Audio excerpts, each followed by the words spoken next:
Good morning, dear student. Welcome back to computer class. So today we're going to start a new topic, inserting style sheet code. यहाँ पे हम जानेंगे कि कैसे insert करें style sheet code को. There are three ways of inserting style sheet to HTML code. Inline style. Okay, you can use a style attribute of any HTML element to define style rule. आप इसमें कोई सा भी style attribute use कर सकते हैं जो कि HTML एलिमेंट के होंगे और जिससे ये स्टाइल करेगा, डिफाइन करेगा आपके रूल को इसमें. In this method, style decoration is given along with each individual. जो भी आपका स्टाइल डेकोरेशन होगा वो सारे एक एक इंडिविजुअल से एलिमेंट के थ्रू डिस्क्राइब होगा with the help of the style attribute. आपका जो स्टाइल एट्रीब्यूट है HTML टैग के वो सारे उसकी मदद से इंडिविजुअल एलिमेंट को डिक्लेयर करेगा. These rule will be applied to that element only. और ये जो रूल होगा ये वही एलिमेंट को अप्लाई किया जाएगा. It can be used with any element in the body section including the body tag. जो यहाँ पे body tag आप देख सकते हैं ये सारे एलिमेंट यहीं पे सारे रूल्स पे अप्लाई हो गए. थ्रू आप जब ऐसे डालेंगे तो वो इसी में ही इंडिविजुअल में ही एलिमेंट में स्टाइल डेकोरेट करेगा. It can be used with any element in the body section including the body tag. Style rule can be specified right in the HTML tag with a style is equal to style rule जो कि आपके double coat में for example HTML head slash head ताकि आप close करें body. यहाँ पे आपका बॉडी ये आपका स्टाइल है in style. Okay, H1 style colour blue. This is in line CSS. यहाँ पे आपने क्लोज किया आपके H1 को, फिर स्लैश बॉडी और HTML. यहाँ पे आप देख सकते हैं जो भी आपने कलर ब्लू किया था ये कलर ब्लू हुआ और आपने यहाँ पे स्टेटमेंट लिखा this is in line CSS. ये सारा आपका ब्लू हुआ.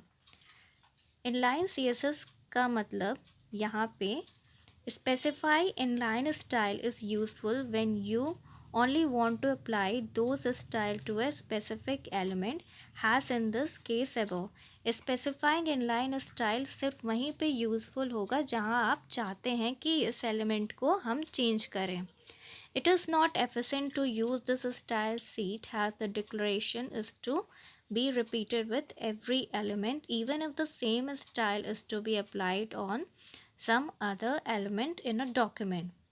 जब हम किसी HTML टैग के अंदर ही SSS लिखते हैं तो उसे इनलाइन CSS बोलते हैं. इस तरीके में CSS की प्रॉपर्टी स्टाइल एट्रीब्यूट के अंदर ही लिखी जाती है. Internal or embedded style sheet. You can put your CSS rule into an HTML document using the style element. आपके जो CSS रूल है आप HTML डॉक्यूमेंट में पुट कर सकते हैं बाय स्टाइल एलिमेंट के through. This tag is placed inside. और ये टैग कहाँ किसके प्लेस्ड इनसाइड में होते हैं हेड और स्लैश हेड के बीच में ही रहेंगे. It has a wider scope as the effect get applied to all the element. इसका काफ़ी वाइडर स्कोप होता है क्योंकि जो इसके जो इफ़ेक्ट्स हैं वेब पेज बनाते वक्त वो काफ़ी अप्लाई होते हैं सारे एलिमेंट में. Which style decoration has been specified. जिससे जो आप जो डिक्लेरेशन उसमें देते हैं वो सारे स्पेसिफाइड होते हैं. Following is the given example of internal or embedded style sheet. जैसे कि आप फिगर 7.2 में देख सकते हैं result of embedded style sheet. यहाँ पे हेड से लेकर स्लैश हेड में सारे चेंजेस किए गए हैं.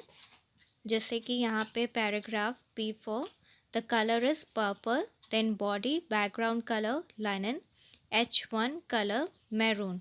यहाँ पे दिस इज़ हेडिंग ये आपका यहाँ पे कलर चेंज हुआ है. दिस इज़ अ पैराग्राफ यहाँ पे भी कलर चेंज किया गया है. जब आपको ये वेब पेज में बनाना होगा तो you have to remember these all code before putting it in your coding. यहाँ पे जो इंटरनल CSS है इस तरीके से CSS किसी HTML पेज में ही लिखते हैं, जिसका इफ़ेक्ट भी केवल उसी पेज पर पड़ता है। इस तरीके में जो हमारे कास्टिंग स्टाइल शीट टैग के अंदर लिखते हैं तथा स्टाइल टैग हेड टैग के अंदर रहते हैं, जो भी हम लिखते हैं वो सारे हेड टैग के अंदर ही होते हैं। एक्सटर्नल स्टाइल शीट के बारे में आप पढ़ेंगे।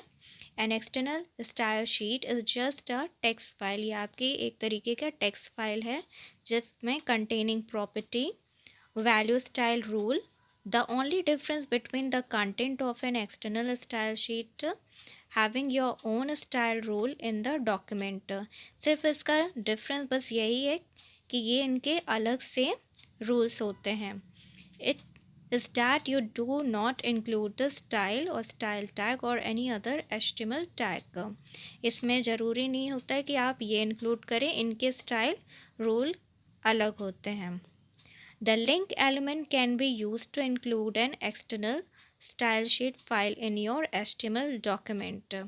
इसमें एक लिंक है एलिमेंट होता है जिसको आप यूज़ कर सकते हैं, इंक्लूड कर सकते हैं अपने एक्सटर्नल स्टाइल शीट फाइल में, HTML डॉक्यूमेंट में।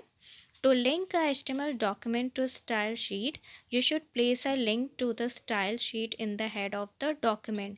अगर आपको लिंक करना अपने HTML डॉक्यूमेंट स्टाइल शीट को, तो आपको प्लेस करना होगा लिंक आपने स्टाइल शीट जो कि हेड ऑफ द डॉक्यूमेंट है उसमें आपको पुट करना होगा।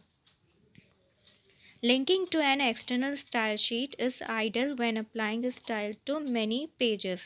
आपका जो लिंकिंग एक्सटर्नल शीट है वो आइडल तब होगा जब आपको अप्लाई करना होगा ढेर सारे पेजेस में। When an external style sheet, you can change the look of an entire website। Okay, जब आपका एक्सटर्नल शीट का थ्रू इसकी मदद से आप अपने इंटायर वेब पेज का लुक चेंज कर सकते हैं। Each web page must link to the style sheet using the link tag. जब भी आपको लिंक करना होगा अपने स्टाइल शीट में तो आपको लिंक टैग का यूज़ करना होगा। An external style sheet is a separate text while with .css extension। You can define all the style rule with this text file and then you can include these file in any HTML document using link element। जो आपकी external style sheet है वो एक separate text file है, उसका extension है .css। You can define, आप define कर सकते हैं अपने स्टाइल रूल को टेक्स्ट फाइल में जो कि इंक्लूड हो गए आपके HTML डॉक्यूमेंट, और लिंक एलिमेंट से आप अपने डॉक्यूमेंट में शो कर सकते हैं। Now CSS background. CSS background property और attribute add background effects to an element. ये आपके जो एट्रीब्यूट हैं, प्रॉपर्टी या फिर एट्रीब्यूट, ये ऐड करते हैं, बैकग्राउंड इफेक्ट देते हैं। It include setting the background colour, या आपके इंक्लूड करते हैं बैकग्राउंड कलर या तो फिर बैकग्राउंड इमेज या तो फिर रिपीट अ बैकग्राउंड इमेज ताकि रिपीट हो आपके background image. Set a background image position on a page. जो भी आपके बैकग्राउंड इमेज होते हैं उसको पोजीशन देते हैं पेज में। Now we will continue in next video. Okay.